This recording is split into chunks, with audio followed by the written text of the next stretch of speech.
Guys মাত্র ঘুম থেকে উঠছি, মজা এসে আমার পায়ের কাছে। কই মজা, আসো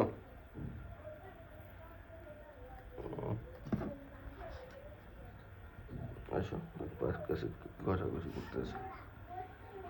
খাইছো তুমি? আসো আসো,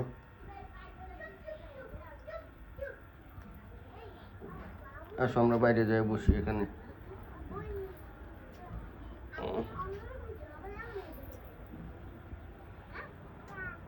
মজা, কি খাইছো তুমি? সকালে নাস্তা খাইছো? সকালে কি খাইছো তুমি? শুয়ে পড়ছি। কি হয়েছে, দুষ্টামি করবা? হুম, মজা।